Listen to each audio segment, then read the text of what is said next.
आज मंत्रिपरिषद ने 45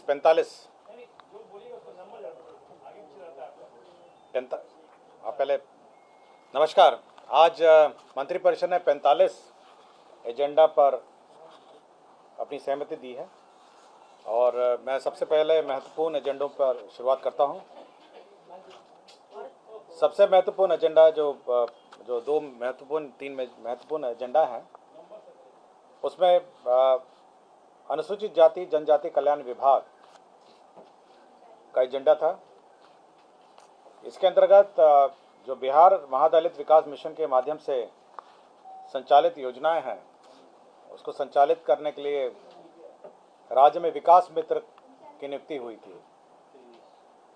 विकास मित्र का मानदेय आपको जानकारी होगा कि वर्तमान में 13,700 निर्धारित है। तो 13,700 निर्धारित है और समय समय पर इसको विभिन्न राज्य सरकार के आदेशों से इसको बढ़ाए जाते रहे हैं, किंतु 13,700 पे आज के दिन इनको मिलता रहा है। राज्य सरकार ने यह निर्णय लिया है कि अब इस मानदेय को 13,700 से बढ़ा के 25,000 किया जाए और ये बहुत बड़ी वृद्धि है। 13,700 से बढ़ाकर 25,000 किया जाए और हर साल 5% इसकी ऑटोमेटिक वृद्धि हर साल के 1 जुलाई को ऑटोमेटिक वृद्धि हो जाएगी। तो 13,700 जो मानदेय प्राप्त करते थे वो 25,000 हो जाएगा और 5% वृद्धि प्रत्येक साल के 1 जुलाई को होगा। यह जो परिवर्तित जो प्रस्ताव है, जो परिवर्तित जो इनको ये जो मानदेय दे होगा, ये 1 सितंबर 2023 होगा। तो इस महीने की जो पहली तारीख है उससे दे होगा और तत्काल ये लागू हो गया है। इसके अतिरिक्त इन्हें ईपीएफ की जो राशि है वो इसके ऊपर आप जोड़ सकते हैं। जो वर्तमान ईपीएफ दर है वो दे होगा और साथ ही साथ जो कोई अलाउंसेस है, जैसे गाड़ी का है, कागज का है, कलम का है, जो उनकी कार्य क्षमता को और बढ़ाता है, वो अलग से महादलित विकास मिशन तय करेगा। तो मूल प्रस्ताव जो मानदेय का था, राज्य सरकार ने अनुमोदित किया है।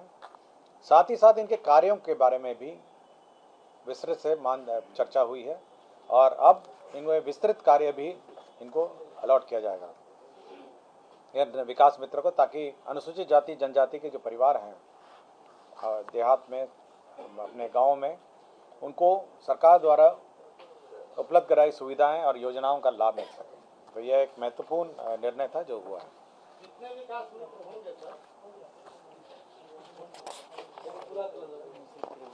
पता है इसमें कुल विकास मित्र जो हैं 9,825 लोग हैं।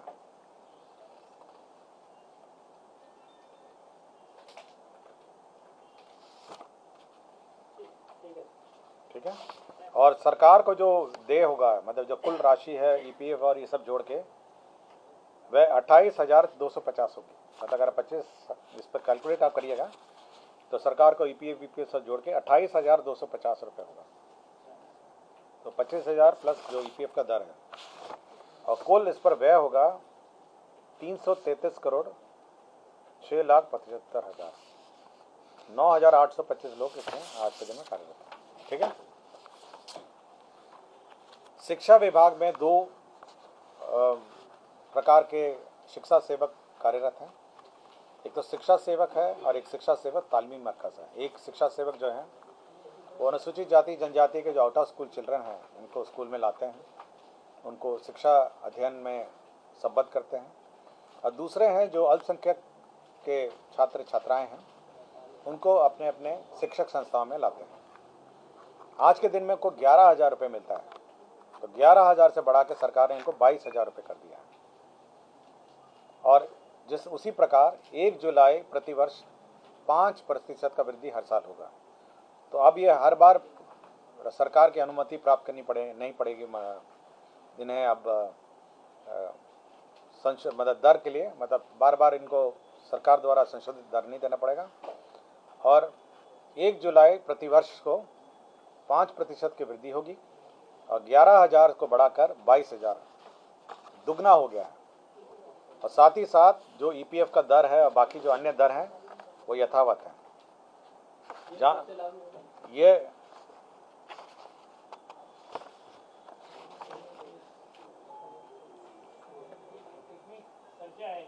इनकी संख्या मैं बता देता हूँ आपको।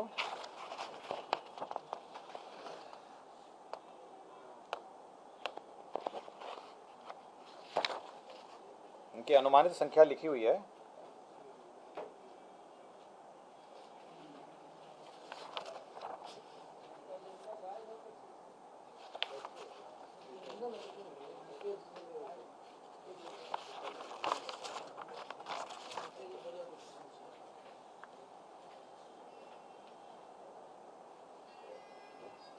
इसमें जो अनुमानित लिखा है मैं बता देता हूँ। 20,000 महादलित टोलों में कार्यरत हैं और 10,000 तालीमी मरकज़ों में कार्यरत हैं। तो मोटा मोटी 30,000 के आसपास है। थोड़ा मोड़ा कम है, मतलब 1900 समथिंग कुछ होगा और ये 9,000 समथिंग कुछ होगा। तो 20,000 महादलित टोलों में हैं और 10,000, तो कुल मिला के 30,000 लोग हैं ये। और इसी पर अनुमान किया है कि और इसी पर कैलकुलेशन भी किया गया।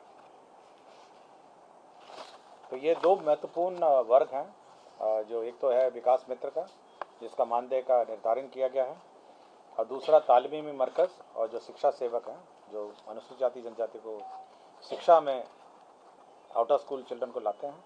और अब इनके बारे में जो कार्य है, अब बहुत ही लंबी, अब काफ़ी इनका विस्तृत इनका कार्य हो गया है, जिसमें सभी बच्चों को 75% न्यूनतम अटेंडेंस सुनिश्चित करना है, मतलब सब जो बच्चे लाएंगे। और अगर कोई शिक्षक अनुपस्थित होगा तो क्लास 1 और क्लास 2 की कक्षा भी लेंगे ये लोग। मध्याह्न भोजन कैसे संचालित है उसकी समीक्षा करेंगे। और जो ब्लॉक रिसोर्सेज केंद्र हैं और वीसी के माध्यम से ये अपनी हाजिरी भी लगाएंगे ताकि इनका हाजिरी हो सके। चिकित्सा जांच बच्चों का कराएंगे और खेल कूद में इनको संबद्ध करने के लिए मदद करेंगे। तो इनका जो कार्य है अब काफ़ी इसका विस्तार बढ़ गया है और ये रेगुलर जॉब की तरह अब ये कार्य करेंगे। पहले आंशिक रूप से करते थे, बच्चों को स्कूल लाते थे और यही उनका मुख्य दायित्व था, लेकिन अब इनका जो कार्य है ये काफ़ी बढ़ गया है। और अब ताकि इन दोनों वर्ग, जो अनुसूचित जाति जनजाति और तालीमी मरकज़ में जो अल्पसंख्यक हैं, अब इनका शिक्षा का जो स्तर है उसको सुधारने का भी अब जिम्मा इन शिक्षा सेवक और शिक्षा सेवक तालीमी मरकज़ को दिया गया है। ग्रामीण सड़कें जो खराब हो गई हैं, अत्यंत खराब भी हो गई हैं, राज्य सरकार बनाती है, समय समय पर मरम्मती भी करती है, लेकिन कुछ सड़कों का जो एंड ऑफ लाइफ जिसको कहा जाता है कि अब मरम्मती लायक नहीं रह गई हैं, उनका पुनः बनाना पड़ेगा। तो इसलिए अब राज्य सरकार ने ग्रामीण कार्य विभाग का एक प्रस्ताव था, जिसमें मुख्यमंत्री ग्रामीण सड़क उन्नयन योजना करके उन्होंने स्वीकृति करने का प्रस्ताव है। और इसमें करीब जो राशि है, जो व्यय होगा अब ये मुख्यमंत्री, इसमें करीब 10,000 किलोमीटर ग्रामीण पथों का पुनर्निर्माण और उन्नयन होना है और करीब 10,000 करोड़ का इसकी राशि लगेगी 2023-24, 24-25 और 25-26। हाँ, 1,000 करोड़, मतलब अब पूरा ऑलमोस्ट नया बनाना पड़ेगा क्योंकि एंड ऑफ लाइफ हो गया है। और ये योजना मंत्रिपरिषद ने स्वीकृत की है। ये तो बहुत महत्वपूर्ण योजना है क्योंकि 10 साल जिसका हो, मतलब काफ़ी साल हो गए हैं, अब उसको बार बार रिपेयर करना संभव नहीं है, उसको नए सिरे से बनाना ही पड़ेगा अगले 3 साल। बिहार राज्य उच्च माध्यमिक विद्यालय प्रधानाध्यापक नियुक्ति स्थानांतरण अनुशासनिक कार्रवाई सेवा शर्त संशोधन नियमावली 2023।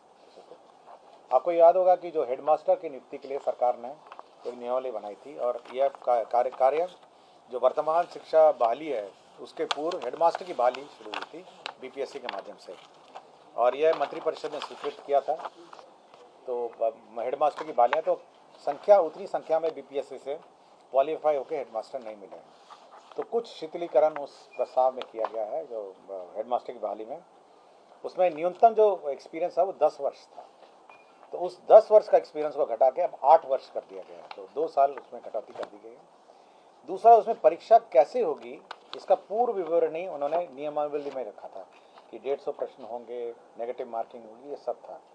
अब ये प्रावधान किया गया है कि जो परीक्षा का पाठ्यक्रम और परीक्षा का प्रारूप होगा वो शिक्षा विभाग और बीपीएससी आपसी परामर्श से निर्धारित करेगा। तो दोनों विमर्श और परामर्श करेंगे और तब वो पाठ्यक्रम और जो परीक्षा का प्रारूप है, स्वरूप है, वह निर्धारित करेगा। तो यह 2 महत्वपूर्ण संशोधन जो हेडमास्टर की नियुक्ति है उसमें कर दी गई। तीसरा संलेख यह है, तीसरा जो महत्वपूर्ण निर्णय है जो है शिक्षकों की नियुक्ति के संबंध में है, आपके प्रथम चरण की नियुक्ति हो गई है, अब द्वितीय चरण की नियुक्ति होगी और जितने वैकेंसीज हैं उसके बाद फिर से नियुक्ति होगी। इसमें जो बिहार राज्य विद्यालय अध्यापक नियमावली के आलोक में पंचायती राज और नगर निकाय के जो पद हैं, अब उनको सरेंडर करके रेगुलर जो बीपीएससी से बहाली हो रही है उसके पद सृजित किए गए थे। तो इसमें पहले उच्च माध्यमिक शिक्षा में 18,830 पद थे, माध्यमिक शिक्षक के 18,880 थे और 6 से 8 वर्ग के 31,982 थे। तो इन सभी को सरेंडर करके, रद्द करके अब 18,830 बीपीएससी नियुक्त करेगा। 11 से 12 कक्ष में, 9 से 10 कक्ष में 18,880 और 6 से 8 में 31,982। आप टोटल कर लीजिए, मैं फिर से पढ़ देता हूँ। 11 से 12 कक्ष में 18,830, 9 से 10 वर्ग में 18,880 और 6 से 8 में 31,982। तो कुल कितनी नियुक्ति होगी? इन तीनों का आंकड़ों का अगर आप टोटल करेंगे तो निकल आएगा। स्पष्ट है? बिहार राज्य में जो कुपोषित बच्चे हैं आंगनवाड़ी केंद्रों में, उनको ये समाज कल्याण का प्रस्ताव था। तो बिहार जो कुछ कुपोषित बच्चे हैं 3 से 6 वर्ष वाले, उनको अब सुधा से मिल्क पाउडर लेके दूध पिलाने का व्यवस्था की जा रही है। इसके अंतर्गत 232 करोड़ 20 लाख 70 हज़ार का व्यय होगा। तो बच्चों को अब वहाँ से मिल्क पाउडर आएगा, मिल्क पाउडर को घोल के बच्चों को दूध पिलाया जाएगा। ये 3 से 6 वर्ष के बच्चों को 232 करोड़ 20 लाख 70 हज़ार करोड़ का व्यय होगा। और प्रत्येक जो बच्चा होगा उसको 100 मिलीलीटर दूध होगा और 12 ग्राम पोषक सुधा से तैयार कर दिया जाएगा। तो 100 मिलीलीटर दूध हर बच्चे को दिया जाएगा। राज्य में जो आंगनवाड़ी केंद्र में समाज कल्याण का प्रस्ताव था, राज्य में जो अभी आंगनवाड़ियों में जो खाना बनता है वो लकड़ी के चूल्हे में लकड़ी से बनता है। अब सरकार ने यह किया है कि इससे प्रदूषण भी बढ़ता है और बच्चे और वहाँ पे जो बच्चे जो रहते हैं, पढ़ते हैं, उनके भी स्वास्थ्य में प्रभाव पड़ता है। सरकार ने अपने 1,15,009 आंगनवाड़ियों में यह निर्णय लिया है कि धुआं रहित एलपीजी के 2 गैस सिलेंडर उपलब्ध कराए जाएंगे और चूल्हा, जिसमें 74 करोड़ 75 लाख 58,500 रुपये लगेंगे और गैस का रिफिलिंग होगा 165 करोड़ 75 लाख 9,708। तो अब गैस से खाना बनाया जाएगा आंगनवाड़ी केंद्रों में, क्योंकि लकड़ी का जो चूल्हा है उससे प्रदूषण बढ़ता है और बच्चों की सेहत में भी असर होता है। तो गैस सिलेंडर चूल्हा का क्रय होगा और उसका रिफिलिंग होगा। तो 2 मिला के 74 करोड़ 75 लाख 58,500 और साथ ही साथ गैस रिफिलिंग का 165 करोड़ 75 लाख 9,708। विभिन्न शहरों में जो नगर विकास आवास का प्रस्ताव है, विभिन्न शहरों में जो जल निकासी की योजनाएं आज स्वीकृत की गई थी और इसमें सबसे पहला जो ये आत्मनिर्भर बिहार के 7 निश्चय 2 के अंतर्गत है। सबसे पहला है जहानाबाद नगर परिषद में जल निकासी का जो स्ट्रॉन्ग वाटर ड्रेनेज जिसको हम लोग कहते हैं, उसमें 49 करोड़ 20 लाख का योजना स्वीकृत हुआ। तो स्ट्रॉन्ग वाटर ड्रेन जहानाबाद में 49 करोड़ 20 लाख का योजना स्वीकृत हुआ जहानाबाद नगर परिषद क्षेत्र में। इसी तरह सीतामढ़ी नगर निगम क्षेत्र में जो जल निकासी की योजना है strong water drainage, 104 crore 56 lakh की योजना स्वीकृत हुई। सीतामढ़ी नगर निगम क्षेत्र में जो जल जमा होता है उससे निजात पाने के लिए 104 करोड़ 56 लाख की योजना स्वीकृत हुई। इसी तरह नगर विकास आवास विभाग का प्रस्ताव था बोधगया नगर परिषद क्षेत्र में 91 करोड़ 18 लाख रुपए की योजना स्वीकृत हुई। 91 करोड़ 18 लाख की योजना में बोधगया में जल निकासी स्ट्रॉन्ग वाटर ड्रेनेज का निर्माण किया जाएगा। पूर्णिया नगर निगम क्षेत्र में 87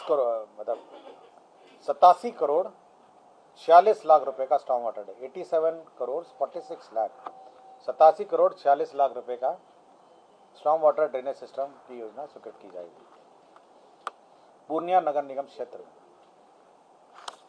उसी तरह बेतिया नगर निगम क्षेत्र में स्टॉर्म वाटर ड्रेनेज का 63 करोड़ 56 लाख रुपए की स्टॉर्म वाटर ड्रेनेज योजना स्वीकृत की जाएगी। ये सभी योजनाएं जो है आत्मनिर्भर बिहार के 7 निश्चय के अंतर्गत ये क्रियान्वित है, इसलिए सभी शहरों में स्टॉर्म वाटर ड्रेनेज का निर्माण किया जाना है। शिवर नगर परिषद में भी स्टॉर्म वाटर ड्रेनेज निर्माण होना है, जिसमें जल निकासी के लिए 60 करोड़ 16 लाख रुपए की योजना स्वीकृत होगी। ये शिवर नगर क्षेत्र है। तो ये सारी योजनाएं जो है नगर निकाय क्षेत्रों में जो जल निकासी की स्टॉर्म वाटर ड्रेनेज सिस्टम का स्वीकृति किया गया। कृषि विभाग का एक प्रस्ताव था बिहार कृषि विश्वविद्यालय सपोर में, इसमें स्थापना व्यय की स्वीकृति की गई थी 2023-24 का, और स्थापना व्यय में कुल 68 करोड़ 11 लाख रुपए व्यय होंगे। यह बिहार कृषि विश्वविद्यालय सबौर का स्थापना व्यय है, और इसके अंतर्गत नालंदा उद्यान महाविद्यालय है नूरसराय, मंडन भारती कृषि महाविद्यालय सहरसा, वीर कुंवर सिंह कृषि महाविद्यालय डुमरांव, बिहार कृषि विश्वविद्यालय सबौर, भोला पासवान शास्त्री कृषि महाविद्यालय पूर्णिया और डॉक्टर कलाम कृषि महाविद्यालय किशनगंज। तो ये सारे आपके कृषि विद्यालयों के लिए स्थापना मद में व्यय की स्वीकृति हुई। विभिन्न स्थानों पे राज्य सरकार ने औद्योगिक क्षेत्र बनाने के लिए योजनाएं स्वीकृत की है। तो सबसे पहले खगड़िया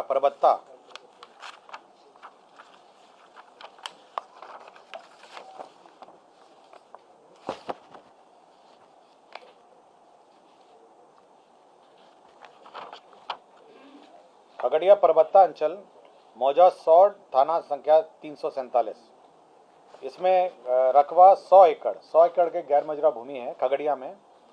इसमें इंटीग्रेटेड मैन्युफैक्चरिंग क्लस्टर के लिए बियाड़ा को 67 करोड़ 50 लाख रुपए में बियाड़ा को भूमि स्थानांतरित किया गया है। तो अब खगड़िया में 100 एकड़ में इंटीग्रेटेड मैन्युफैक्चरिंग हब बनेगा। इसी तरह मानपुर गया, आपको याद होगा मानपुर गया में बुनकर जो हमारे जिसको बुनकरों का बड़ी तादाद में बुनकर है मानपुर गया में, ये उनके लिए ज़मीन उनके मैन्युफैक्चरिंग क्लस्टर के लिए गया जिला अंतर्गत मानपुर अंचल मौजा शादीपुर थाना संख्या 246 खाता संख्या 338 करीब 23 एकड़ अनाबाद बिहार सरकार को 6 करोड़ 21 लाख रुपए भुगतान पर बियाड़ा को हस्तांतरित किया गया, ताकि मानपुर में इंटीग्रेटेड टेक्सटाइल क्लस्टर बनाया जा सके। तो गया में मानपुर में एक इंटीग्रेटेड टेक्सटाइल क्लस्टर बनाया जाएगा, इसके लिए ज़मीन स्थानांतरित की गई।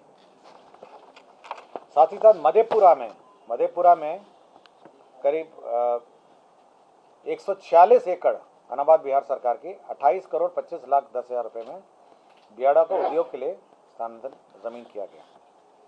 तो ये 3 औद्योगिक क्षेत्र हैं जहाँ पे ज़मीन स्थानांतरित किया गया। पटना जिला अंतर्गत पटना सदर अंचल में मौजा दुजरा में यह मेट्रो के लिए जो लास्ट स्टेशन है उसकी ज़मीन के लिए ये करीब 10.69 डेसिमल ज़मीन है, 10 एकड़ 69 डेसिमल। तो 10 करोड़ 38,912 रुपये में कुल 38,93,000 रुपये में भुगतान पर Patna metro rail corporation limited के लिए नगर विकास आवास को भूमि का स्थानांतरण किया गया।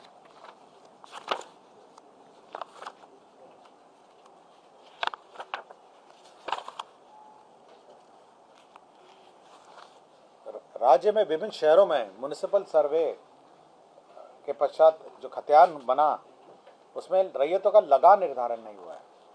जो शहरी क्षेत्र में लगान निर्धारण की प्रक्रिया पूरी नहीं हुई है और बहुत जगह लोग शहर में रहते हैं, सर्वे भी हो गया, लगान निर्धारण नहीं हुआ।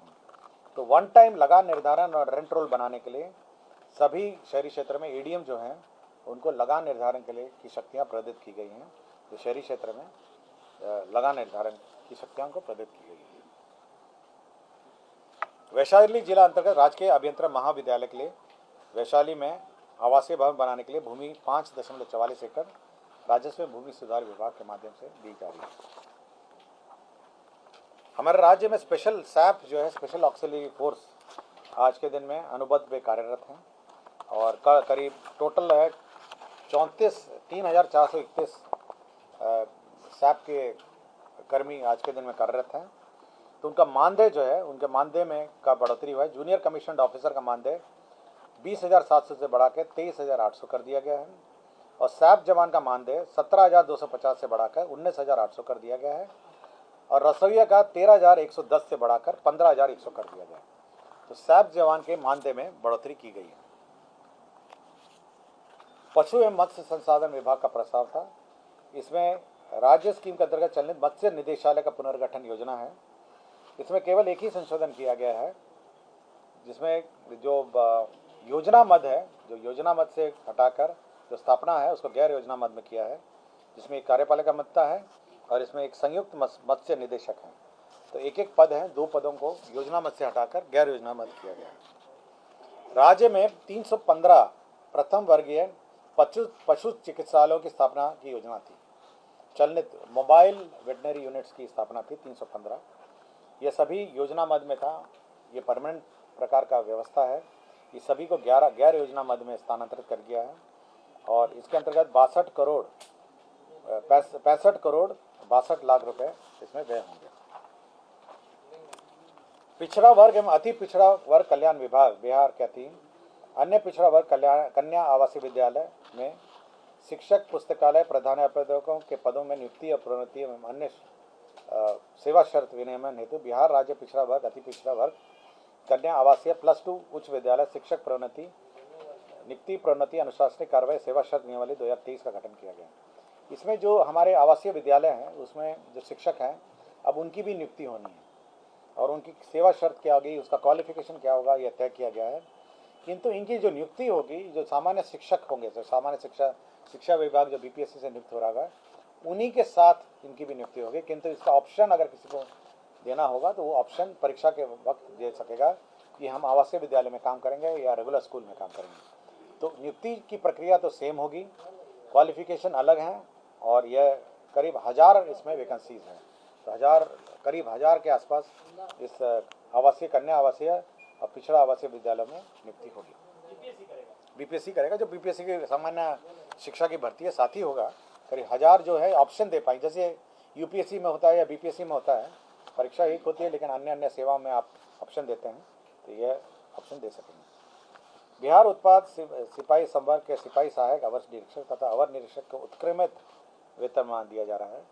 इसमें पे बैंड 1 ग्रेड पे 2000, पे बैंड 1 ग्रेड पे 2800 तथा पे बैंड ग्रेड 2 ग्रेड पे 4200 में दिनांक 1/1/2006 से वैचारिक तथा 21/1/2010 से वैचारिक लाभ स्वीकृति दी गई। तो पे रिवीजन का मामला है। सामान्य प्रशासन विभाग में खगड़िया जिला अंतर्गत संसारपुर में विभिन्न अधिकारी और कर्मचारियों के लिए आवासीय भवन निर्माण की स्वीकृति दी गई है 72,26,52,000। तो जो हमारे ऑफिसर्स रहते हैं, पदाधिकारी कर्मचारी हैं खगड़िया जिला में, उसके अधिकारी और कर्मचारियों का आवास बनेगा। सिमुलतला में आपको जानकारी होगा कि आवासीय विद्यालय है जमुई में। सिमुलतला सबसे मॉडल स्कूल की तरह है। इसका पुनरीक्षित प्राक्कलन की स्वीकृति की दी गई है 37 करोड़ 16 लाख रुपए। इसकी पुनरीक्षित पूर्व में यह पुनरीक्षित प्राक्कलन 1 अरब करोड़ 30 लाख की पुनरीक्षित प्रशासनिक स्वीकृति। अवशेष राशि 37 करोड़ 16 लाख 11 हज़ार की अवशेष राशि दी जाएगी। अनुसूचित जाति जनजाति में एक जो मॉडल हमारा एस्टिमेट है 720 आसन का अनुसूचित जाति जनजाति +2 उच्च विद्यालय सेमरा प्रखंड अंचल चैनपुर कैमूर में निर्माण किया जाएगा। 720 आसन वाला है। 46 करोड़ 7 लाख 97 हज़ार इस पर व्यय होंगे। 720 आसन का है और यह सेमरा प्रखंड अंचल चैनपुर जिला कैमूर अनुसूचित जनजाति आवासीय +2 उच्च विद्यालय सेमरा प्रखंड से अंचल चैनपुर जिला कैमूर में यह निर्माण किया जाएगा। समस्तीपुर जिला अंतर्गत बागमती शांति धार बूढ़ी गंडक लिंक योजना, यह इंटरलिंकिंग ऑफ रिवर्स जो 2 नदियों को जोड़ने की योजना है, उसके अंतर्गत समस्तीपुर जिला अंतर्गत बागमती शांतिधार बूढ़ी गंडक लिंक योजना की स्वीकृति दी गई है। इसके अंतर्गत 120 करोड़ 96,11,000 रुपये का व्यय। श्रम संसाधन विभाग के अंतर्गत जो औद्योगिक प्रशिक्षण संस्थाएं हैं उसमें विभिन्न प्रकार के परीक्षाएं होती हैं। तो व्यावसायिक परीक्षा, राज्य व्यावसायिक परीक्षा, मूल्यांकन, प्रश्न पत्रों का चयन, मॉडर्नाइजेशन और कर्मचारियों के जो रेट्स हैं, जो उनके ऑनरेरियम दिए जाते हैं कि परीक्षा क्या रेट होगा, केंद्र अधीक्षक का क्या होगा, इन्विजिलेटर का क्या होगा, वीक्षक का क्या होगा, जो पेपर सेटिंग करते हैं उनका क्या होगा, उनका मानदेय का रेट फिक्स किया गया। यह है श्रम संसाधन विभाग में ITI के जो परीक्षा लेते हैं और परीक्षा की व्यवस्था में लोग रहते हैं उनका मानदेय निर्धारित किया गया। सूचना एवं जनसंपर्क विभाग में छायाकार भर्ती प्रोन्नति और सेवा शर्त नियमावली है 2014 है। अब इसका संशोधन नियमावली 2023 की स्वीकृति दी गई है। तो सूचना एवं जनसंपर्क विभाग में अब छायाकार की भी भर्ती अब होगी। और अब ये जो परीक्षा पहले अब ये तकनीकी सेवा आयोग से ये होगा। पहले बिहार राज्य कर्मचारी चयन आयोग के स्थान पर बिहार तकनीकी सेवा आयोग से अब ये परीक्षा होगी। इंदिरा गांधी आयुर्वेदिक संस्था है, IGIMS पटना है। इसमें अंग प्रतिरक्षण जो ऑर्गन ट्रांसप्लांट है और टिश्यू ट्रांसप्लांट है उसके लिए 4 पदों की स्वीकृति दी गई है। यह संस्था करती है और इसके जो संस्था है state organ and tissue transplant organisation SOTO, उसके लिए 4 पदों की स्वीकृति दी गई है।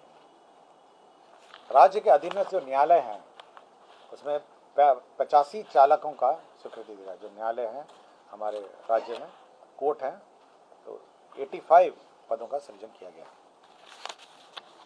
ये बिहार राज्य में समूह ग जो कार्यालय प्रचारी का समूह है, यह सभी कार्यालयों में है। जो सबसे अंतिम लास्ट जो समूह ग के कर्मचारी हैं जिनको हम कार्यालय प्रचारी कहते हैं, और अन्य जो ग्रुप D है, तो इसमें विभिन्न कार्यालय में विभिन्न प्रकार की नियमावली हैं और विभिन्न नियुक्ति प्रक्रिया है।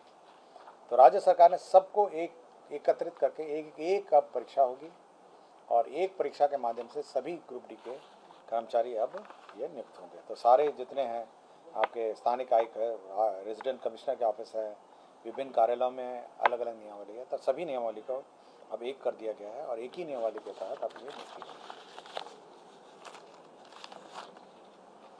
बिहार कृषि सेवा कोटि 9 सांख्यिकी भर्ती प्रोन्नति सेवा शर्त नियमावली है। तो यह भी राज्य सरकार ने स्वीकृति दी है। ये सांख्यिकी जो कार्य है इस कृषि में ये करते हैं, जैसे क्रॉप कटिंग है, अन्य जो सांख्यिकी वाले हैं, जो कैलकुलेशन है कितना उपज है ये कैलकुलेट करते हैं, इसका इन्होंने कर दिया।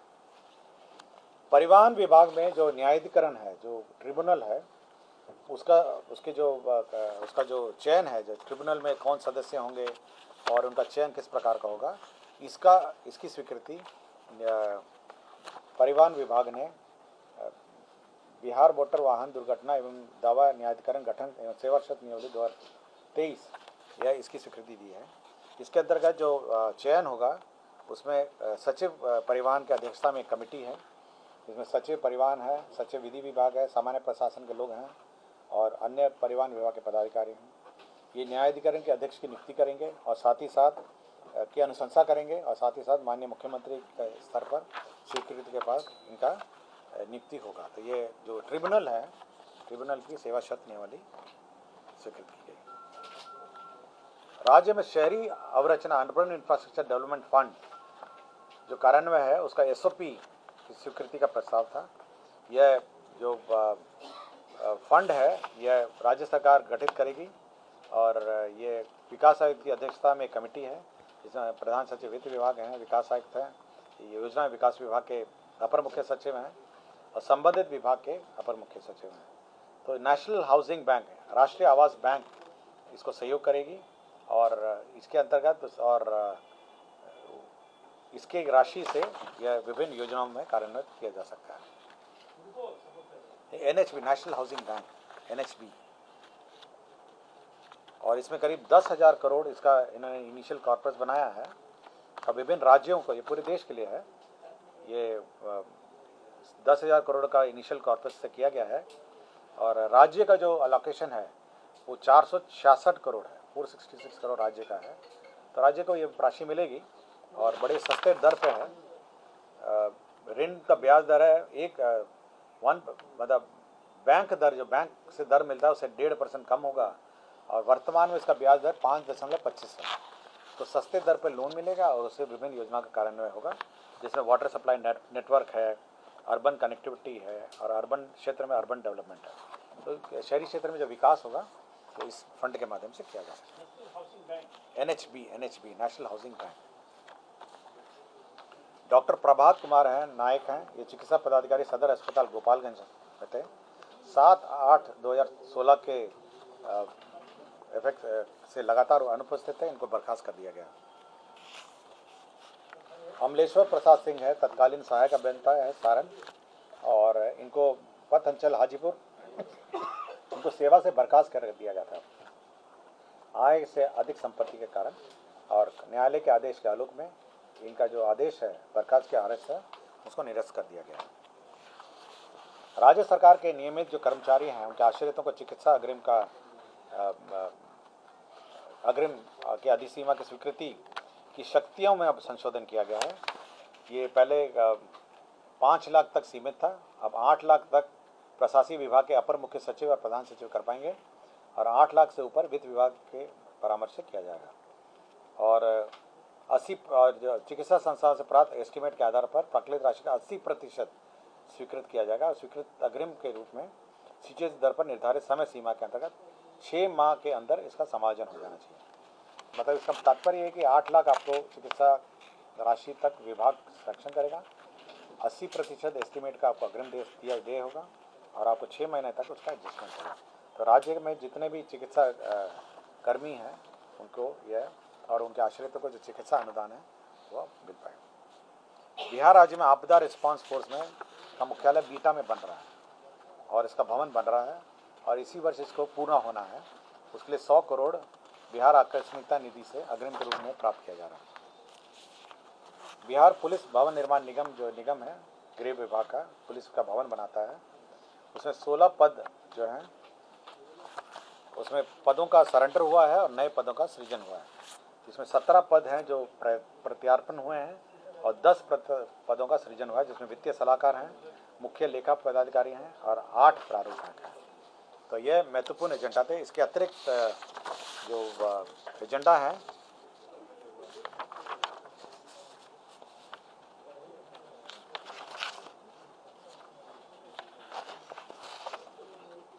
जैसे वित्त विभाग का CFMS जो 2.0 है जो कार्यान्वित किया जा रहा है, जिसमें CFMS चल रहा है, जिसके माध्यम से सभी सरकारी वित्तीय लेन देन होता है, उसका जो CTMS के दर से 1,70,000 प्रति माह के दर से 15 करोड़ 30 लाख की राशि भुगतान की जाएगी। इसकी स्वीकृति मिली है।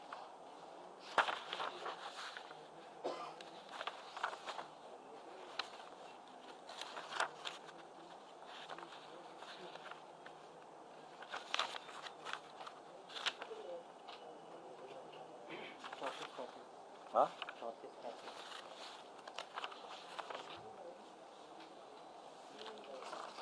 दूसरा एक मंत्रिमंडल सचिवालय का था, ये बहुत महत्वपूर्ण एजेंडा है मंत्रिमंडल सचिवालय का।